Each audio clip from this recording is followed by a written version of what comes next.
It's the calm before the storm on this episode of the Locked On Aggies podcast. You are Locked On Aggies, your daily podcast on the Texas A&M Aggies. Part of the Locked On Podcast Network, your team every day.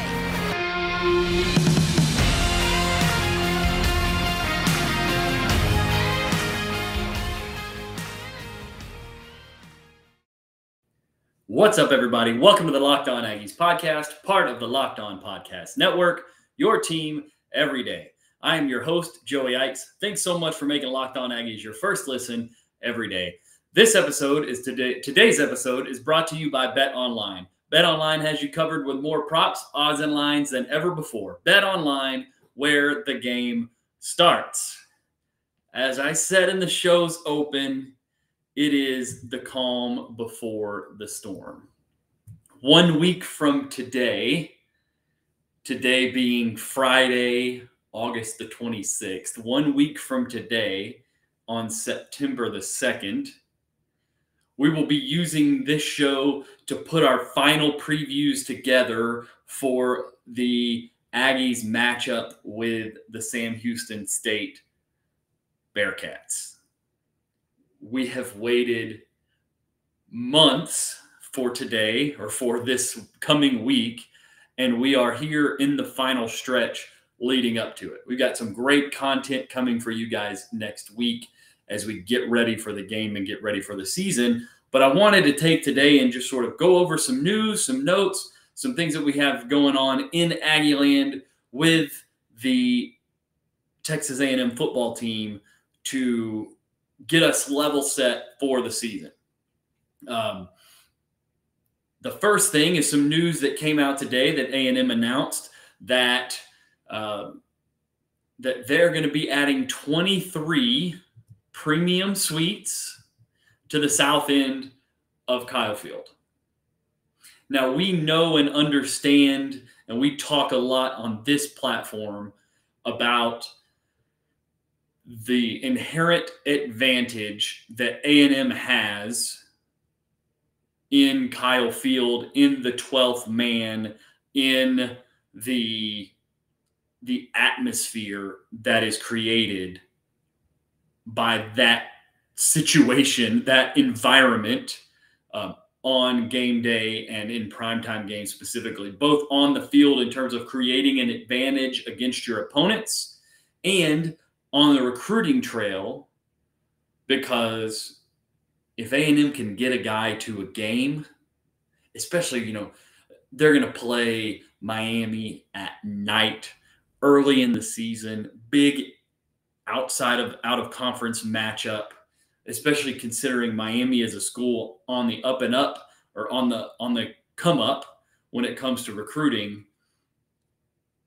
And if A&M can get players, even players who might have some interest in Miami, or even maybe some guys who are committed to Miami, to come to that game and watch A&M play Miami in that atmosphere. And maybe they see what it's like. I'm using Miami because it's the opponent for that game, but not every college has that atmosphere. They also announced today that the students' body pulled something like 37,000 sports passes, which means that effectively the student section will be completely sold out for the entire season. Of course, we knew that was going to happen, but it's happened already a week before the game, before games even start. Again, 23 new premium suites being added to the south end of Kyle Field. Chancellor John Sharp said, the best football stadium in the country, we agree, Gig'em, is about to get even better. The Kyle Field project will make sure our stadium remains state-of-the-art and second to none. And Kyle Field is, when you drive through College Station, Kyle Field is like, it's one of the big major landmarks that you notice. And they just put in the new park that will be there for pregame activities, that will sort of make it a more beautified experience instead of just all the pure tailgating that has gone out there before. There will be a place for that.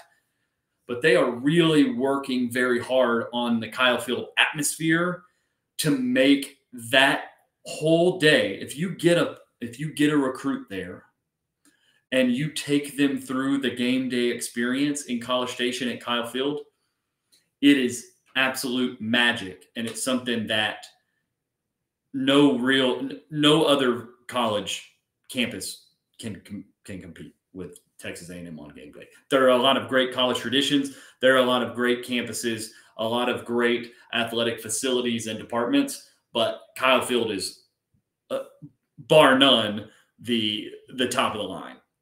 Before we get to some other stuff, some stuff about some recruiting and things like that, I'm going to tell you guys about Bet Online.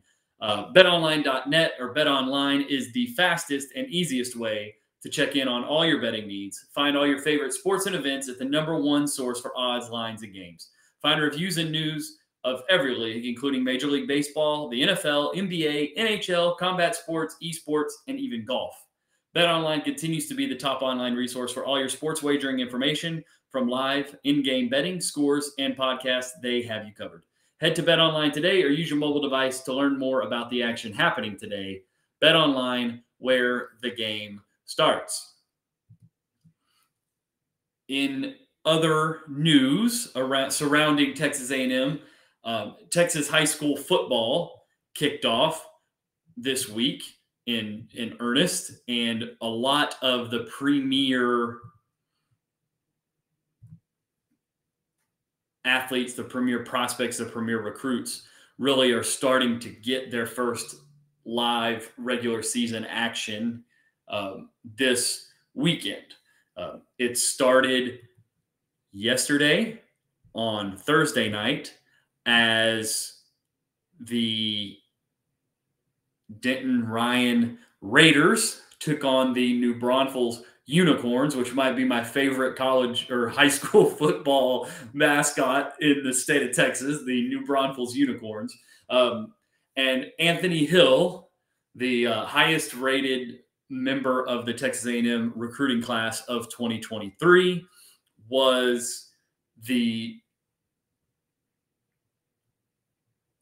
he was who he should be in that scenario.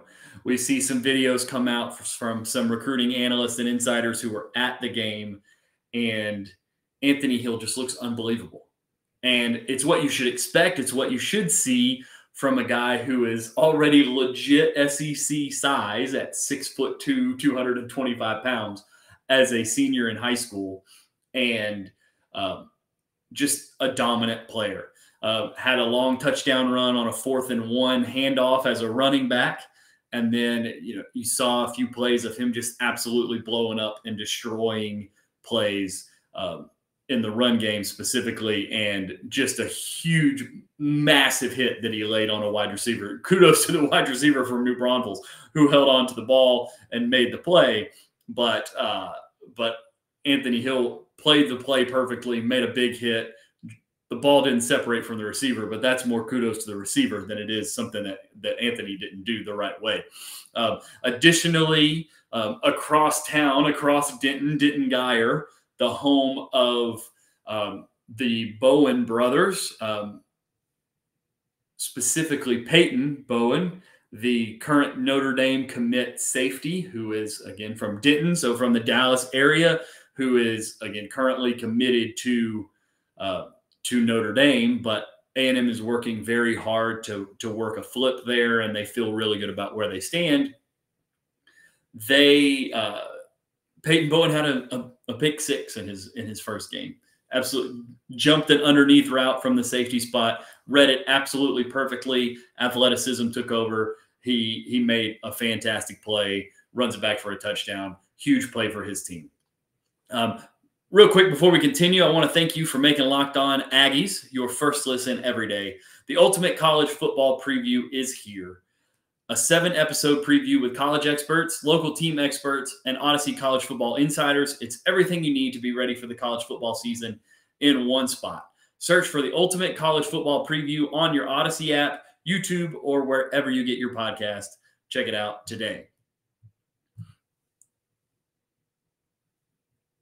We still don't know Friday before the start of the season. We are 8 days as of the time we record this from the start of the college football season. And we still don't know who the Aggies quarterback is going to be. We still don't know if it's Haynes King. We still don't know if it's Max Johnson. We know they got back to practice today after they started class on Wednesday. They were back to practice Thursday and Friday, and we have gotten no further announcements. And we will see. You would think it almost has to become public by Monday because there's not really, you're playing Sam Houston State. It's not like you're playing Alabama on Saturday and keeping it secret changes the way Nick Saban's going to game plan for you. You're playing Sam Houston State. It's a team you should beat. Either way, we'll get into that again more next week. But we really shouldn't be worried too much about keeping the Bearcats in the dark when it comes to our expectations for the quarterback position. I'm baffled by the situation, honestly, as we talked about earlier in the week. But at this point, this is where we are with Jimbo and the decision that he's made, or the lack of decision that he's made, maybe the better way to put it. We are going to follow that story very close. We will have, like I said, an emergency sort of edition of the podcast whenever he makes that decision. We will discuss it and analyze it then. We still also don't know whether Bryce Foster or Matt Wykoff is going to be the starting center on the offensive line. That's pretty important that we don't have really any idea yet where it's going to be. And I don't know that we will know. I believe Jimbo usually talks to the media at some point on Tuesday or Thursday of games week. Hopefully we'll get some announcement then, if not before then. But especially on the quarterback, maybe we won't on the center, but hopefully we will on the quarterback at least. And we look forward to that. Additionally, we have seen these preseason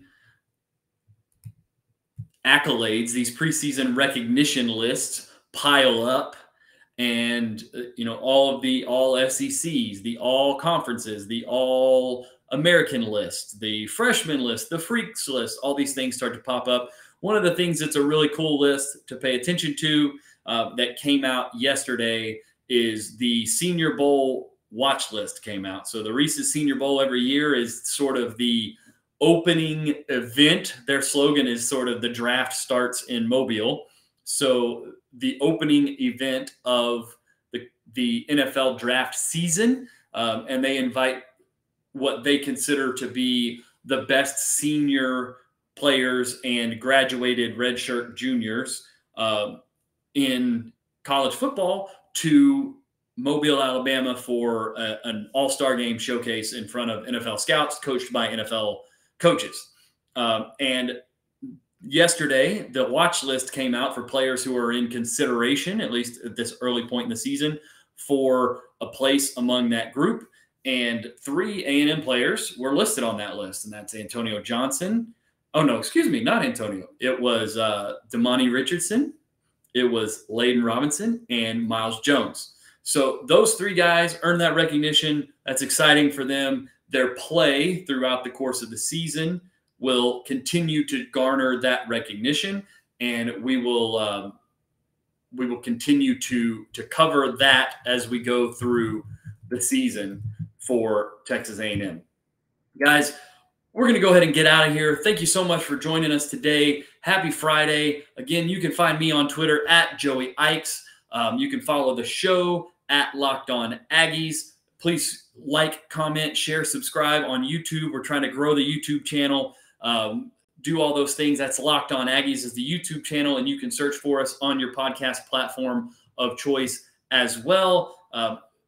Again, be ready with us next week. We're going to have a great week, lots of great shows. We're going to have a guy who covers Sam Houston State athletics on the show with us towards the end of next week to help us preview the game, help us learn more about the Bearcats team. It's going to be a great week. It's going to be a great season. I look forward to enjoying it and covering it with you guys. Thank you guys so much. Now that you've made Locked On Aggies your first listen of the day, make sure you go check out Locked On SEC and make that your second listen of the day. Every day, host Chris Gordy goes around the SEC in 30 minutes or less with some local experts, great interviews, great insights, players, national analysts, local analysts. They cover the SEC incredibly well over there. Thanks so much.